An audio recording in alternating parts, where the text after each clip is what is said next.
que é muito interessante porque acredito que tem tudo a ver com esse tema, que é o tema burning, que significa queimando. A gente estava correndo atrás de um nome, desde quando nasceu o projeto, a gente estava correndo atrás de um nome. Aí, certo dia, eu estava lendo Lucas, aí fala sobre o caminho de Emaús, e na hora que fala que eles se assentaram à mesa, aí Jesus, ele partiu o pão. Aí, na hora que partiu o pão, os olhos dos discípulos se abriram, e na hora que se abriram, Jesus sumiu. E eles falavam assim, porventura o nosso coração não queimava enquanto Jesus falava. E aí vem a palavra burning, essa palavra que queima, essa palavra que corrói, mas corrói é a sarça pegando fogo e não se consumindo. Uau. Então é o principal motivo, compartilharmos a mesa, algo que Jesus tem queimado no nosso coração. Esse é o nome que ardeu, que queimou no nosso coração, é burning. E faz total sentido com a vida do pastor Caio, porque, por exemplo, desde quando a gente chegou, hoje são 6 pastores na igreja, né? Sim. E é muito interessante ver o tanto que o senhor compartilha a mesa com eles. Então, eu gostaria que o senhor falasse um pouco sobre essa experiência diferente, porque geralmente a gente olha para uma igreja, geralmente são pastor auxiliar e tal, mas não tão juntos igual vocês são. Então, eu gostaria que o senhor compartilhasse essa experiência que arde no coração do senhor, eu creio, sobre a mesa. Glória a Deus, glória a Deus. A mesa, ela nos aproxima, né? Jesus, ele sempre trazia os discípulos à mesa. A mesa é um lugar de comunhão, de abrir o coração, né? É um lugar onde a gente partilha, é um lugar onde a gente desarma o nosso coração, onde a gente abre o nosso coração. Então, eu prezo muito por esse tempo de mesa com os meus pastores, com os meus amigos. Eu não digo os meus pastores, eu digo os meus amigos de fé, os meus companheiros de batalha, né? Que são os pastores que me acompanham, que me ajudam, que levantam os meus braços quando muitas das vezes está querendo baixar, que guardam a minha retaguarda e eu a deles, e enfim. A gente tem tempos de comunhão à mesa, e isso precisa começar em nós, como liderança, né?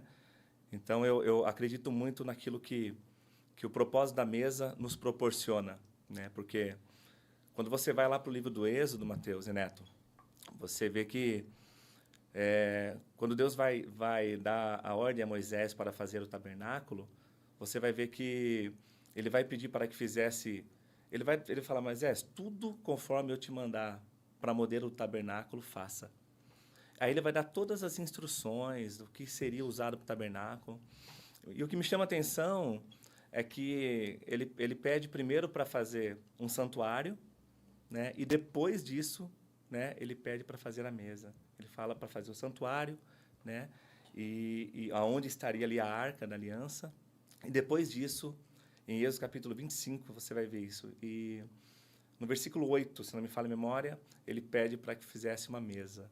Né? Então, a mesa já está desde o início, né? E ele disse, e sobre a mesa, ele vai dar todas as direções, tudo para Moisés, como Moisés faria a mesa. E depois ele vai dizer, e sobre a mesa porás o pão da proposição, que é o pão da presença. Então, essa mesa significa exatamente o quê, pastor? A mesa é o acesso. No tabernáculo, a mesa era como uma chave de acesso. Por quê? O pão da presença, ele ficava estabelecido sobre a mesa, né? Ele deu todas as coordenadas. Ele falou, e porás sobre a mesa o pão da proposição. Jesus, no caso. Que tipifica Cristo, o pão vivo que desceu do céu. Nossa, que coisa linda. E então, no tabernáculo tinha o átrio, né? O lugar santo e o santo dos santos. O átrio era um lugar onde o viajante passava, poderia acessar. O levita poderia acessar esse lugar. Muitas pessoas poderiam acessar o átrio. O lugar santo, somente o sacerdote. E o santo dos santos, somente o sumo sacerdote. Só que o que me chama a atenção é que, dentro do tabernáculo, entre o lugar santo e o santo dos santos, tinha um véu. E entre o véu, lugar santo, véu e santo dos santos. Lugar santo, mesa, véu e santo dos santos. Então, para que o sumo sacerdote, Mateus e Neto, acessasse o lugar santo, o santo dos santos, o lugar santíssimo, o santo dos santos, aonde estava a presença, ele precisaria passar pela mesa, aonde o pão da presença estava. Ele não tinha como acessar o Santo dos Santos se ele não passasse pela mesa, aonde o pão da proposição estava. Aí, quando eu olho para Jesus, eu vejo Jesus falando, eu sou o caminho, a verdade e a vida. E ele vai dizer, ninguém acessa ao Pai senão por mim. Jesus está dizendo, não tem como você chegar ao Pai se não for pelo Filho. Então, eu vejo a importância da mesa lá no início já, né, para a nossa vida. E você vai vendo dentro da Bíblia a importância da mesa em muitos lugares, como você falou no caminho de Emaús, né? Quando os discípulos eles chegam ali e convidam Jesus para estar com eles naquele lugar. Quando Jesus parte o pão à mesa, os olhos deles se abrem. Jesus linda. partiu a mesa. Então, a mesa é importante porque a mesa traz comunhão. Você acha que por ter se perdido, vamos falar do nosso tempo físico, né? O tempo que a gente vive. Por ter se perdido muito, sabe que as famílias hoje não sentam mais à mesa. Raramente, assim, as pessoas conversam, sentam para fazer uma refeição e comer. E a gente vê que isso também foi trazendo alguns tipos de problema. Acaba afastando. Né? Acaba também, afastando, né? exatamente. Porque um senta lá, outro ninguém senta na mesa. E a mesa, como o senhor disse, desde o início já está lá. E a gente foi perdendo isso com o tempo. Exatamente. Então, eu acho que isso também é um indício, né? É algo para ser resolvido. Exatamente. O que acontece? A gente costuma trabalhar sempre os fundamentos das famílias na igreja, dos casais, das famílias. E a gente ensina muito sobre a questão da mesa. Por quê? Primeiro, essa conexão não pode se perder, né? A gente ensina acerca de 3 altares a serem estabelecidos no lar. O primeiro altar a ser estabelecido dentro de um lar é o altar da oração. A oração é a nossa conexão com Deus, é o nosso relacionamento com Deus. Porque a oração é relacionamento. E o segundo altar que a gente ensina e que a gente trabalha como fundamento é o altar da mesa. Porque se você estabelece um relacionamento com Deus, é importante você também estabelecer um relacionamento à mesa. Com quem? Com a sua esposa, com seus filhos, com a sua família. Porque na mesa os corações se desarmam. Na mesa há diálogo. E isso foi se perdendo ao tempo, né? Se você for ver lá antigamente, os nossos avós, né? Eles faziam todos os filhos se assentarem à mesa. Era uma tradição, até tirava o chapéu, não Exatamente. podia ficar sem camiseta. Verdade. É uma tradição bem forte, né? Bem forte e que foi se perdendo ao longo do tempo.